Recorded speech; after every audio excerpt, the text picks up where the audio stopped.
नमस्कार, कसे आहात सगळे? तर पुन्हा एकदा आपलं स्वागत आहे पायल रेसिपीज मध्ये। तर आज आपण मस्त असे नागपूर स्पेशल तर्री पोहे बनवणार आहोत। तर ते कसे बनवायचे चला आपण पटकन बघूया। तर मस्त असे नागपूर स्पेशल तर्री पोहे बनवण्यासाठी आपल्याला लागणार आहे काळे चणे। तर बघा, हे मी छान असे शिजवून घेतलेले आहे। रात्रभर मी हे छान भिजत ठेवलेले होते आणि सकाळी याच्या 8 ते 10 शिट्ट्या काढून घेतलेल्या आहे।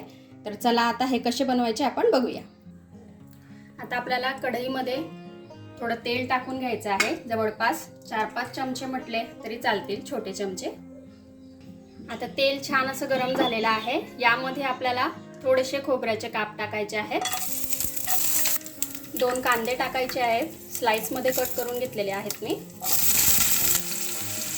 अर्धा इंच अद्रक आणि 8 ते 10 लसणाच्या पाकळ्या सुद्धा आपल्याला यामध्ये टाकून घ्यायच्या आहेत आणि छान असं परतवून घ्यायचं आहे। आता हे थोडेसे परतवून झालेले आहे। आता यामध्ये आपल्याला थोडेसे खडे मसाले टाकायचे आहेत। बघा, एक हिरवी इलायची घेतलेली आहे मी, 4-5 लवंग, 4-5 मिरे, थोडेसे दालचिनीचे तुकडे आणि दगडी फूल घेतलेलं आहे। आता हे आपल्याला या मसाल्यामध्ये टाकून घ्यायचं आहे आणि हे छान असं परतवून घ्यायचं आहे। आता हे छान असं परतवून झालेलं आहे। आता हे सर्व आपण काढून घेऊ आणि मिक्सरच्या भांड्यात टाकून याची छान अशी पेस्ट तयार करून घेऊ। तर बघा, थोडंसं पाणी टाकून मी हे छान असं बारीक करून घेतलेलं आहे। आता पुढे वळूया। तर ज्या कढईमध्ये आपण कांदा वगैरे भाजून घेतलेला होता त्याच कढईत मी पुन्हा 2-3 चमचे तेल अजून टाकून घेतलेलं आहे। आता यामध्ये आपल्याला थोडीशी मोहरी टाकायची आहे, 1 चमचा जिरे, 2-3 तेजपानं, अगदी थोडासा आपल्याला हिंग टाकायचा आहे आणि हे सर्व आपल्याला छान असं तेलात परतवून घ्यायचं आहे। आता हे सर्व तेलात छान असं झालेलं आहे। आता जो मसाला आपण बारीक करून घेतलेला होता तो आपल्याला यात टाकायचा आहे। आता मसाला आपल्याला तेलात छान असा परतवून घ्यायचा आहे। कुठपर्यंत परतवायचा आहे तो मी तुम्हाला सांगते। तर आजची जी आपली रेसिपी आहे तर्री पोह्याची, ती अगदी मस्त आहे, तुम्हाला नक्कीच आवडेल। शेवटपर्यंत व्हिडिओ बघा आणि रेसिपी आवडली तर लाईक करा, त्याचबरोबर फॅमिली आणि फ्रेंड्स सोबत शेअर करा आणि सबस्क्राइब करायला विसरू नका बरं का, अशा छान छान आणि मस्त अशा रेसिपीज बघण्यासाठी। आता इथे मसाला जो आहे हा छान असा परतवून झालेला आहे।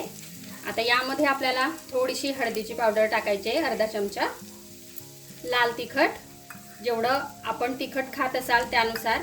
तर हे जे तर्री पोहे आहेत हे तिखटच असतात म्हणून मी इथे छोटे 4 चमचे तिखट टाकून घेतलेलं आहे। तुम्ही थोडं कमी केलं तरी चालेल। 2 छोटे चमचे धण्याची पावडर, अर्धा चमचा गरम मसाला आपल्याला टाकायचा आहे, चवीनुसार मीठ आणि हे आता आपण छान असं परतवून घेऊ, म्हणजे सर्व मसाले छान असे एकजीव झाले पाहिजे। तर बघा, मसाला जो आहे हा असा छानपैकी कोरडा झाला पाहिजे इतपत आपल्याला हा भाजून घ्यायचा आहे। तर इथे हा आपला मसाला रेडी आहे। आता यामध्ये आपल्याला जे चणे आपण तयार करून ठेवलेले होते उकडून ते टाकायचे आहे। आता हे छान असं परतवून घेऊ आपण, म्हणजे सर्व चण्यांना छान असा मसाला हा लागला पाहिजे। आणि हो, जेव्हा आपण चणे उकडवतो तेव्हा त्यामध्ये थोडंसं मीठ आपल्याला टाकून घ्यायचं आहे, म्हणजे चणे जे आहेत हे बेचव लागत नाही। आता चण्यांना छान असा मसाला लागलेला आहे। आता यामध्ये आपल्याला टाकायचं आहे पाणी। तर पाणी टाकताना कधीही गरम पाणीच टाकायचं, म्हणजे प्रोसेस जी आहे ती पटकन होते। तर इथे मी पाणी गरम करून घेतलेलं आहे। आता हे आपल्याला टाकायचं आहे। तर मी इथे 1 ग्लास पाणी टाकून घेतलेलं आहे।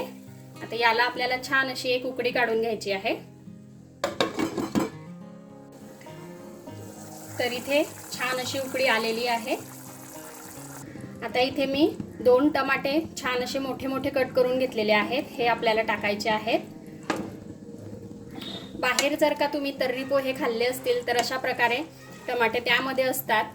तर मी तुम्हाला तीच रेसिपी आज बनवून दाखवते आहे, नागपूर स्पेशल तर्री पोहा। आता यामध्ये आपण थोडंसं पुन्हा गरम पाणी टाकून घेऊ, कारण तर्री पोह्यामध्ये जे आपले तर्री असते तिला पाणी हे जरा जास्तच असतं। आता मस्त अशी बारीक चिरलेली आपण यावर कोथिंबीर टाकून घेऊ। तर इथे आपली जी तर्री पोह्याची तर्री आहे ही रेडी झालेली आहे। आता आपण पुढे वळूया। आता आपल्याला मस्त असे नागपूर स्पेशल पोहे बनवायचे आहेत। ते थोडे वेगळ्या प्रकारचे असतात. ते कसे असतात ते तुम्हाला पुढे कळेलच. आता थोडं मी इथे 2-3 चमचे तेल टाकून घेतलेलं आहे पॅन मध्ये.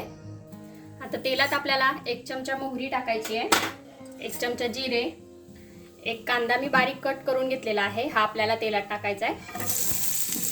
2 हिरवी मिरची बारीक कट केलेली आहे, तीही आपल्याला तेलात टाकून घ्यायची आहे. हिरवी मिरची आपण आपल्या आवडीनुसार कमी जास्त करू शकतो. थोडेसे कढीपत्त्याचे आपल्याला पानं टाकायचे आहेत. आता हे सर्व आपण छान असं परतवून घेऊ. तर इथे हे सर्व छान असं परतवून झालेलं आहे. आता जे नागपूर स्पेशल पोहे असतात यामध्ये बटाटा हा असतोच, तर इथे मी 1 बटाटा छान असं स्लाइस मध्ये कट करून घेतलेला आहे, हा आपल्याला यामध्ये टाकायचा आहे. आता आपल्याला बटाटा सुद्धा छान असं परतवून घ्यायचा आहे. त्याचबरोबर थोडे आपल्याला शेंगदाणे टाकायचे आहेत आणि तेलात आता आपल्याला बटाटा हा छान असा शिजवून घ्यायचा आहे. बटाटा आहे तो कच्चा राहायला नको. आणि हो, अशाच मी भरपूर साऱ्या नाश्त्याच्या रेसिपीज याआधी बनवलेल्या आहेत, खूप छान छान आहेत, तुम्हाला नक्कीच आवडतील.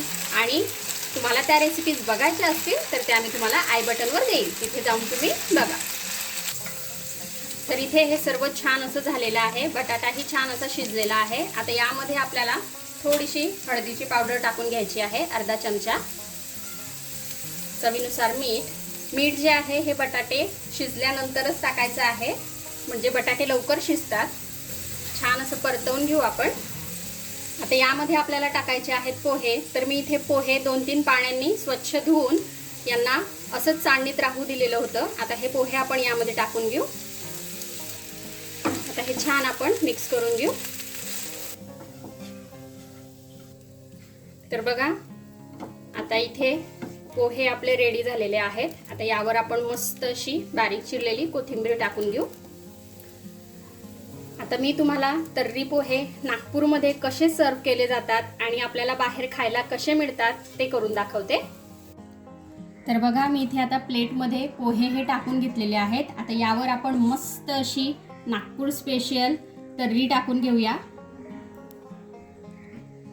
तर बघा, इथे आपले मस्त असे नागपूर स्पेशल तर्री पोहे हे खाण्यासाठी रेडी आहे.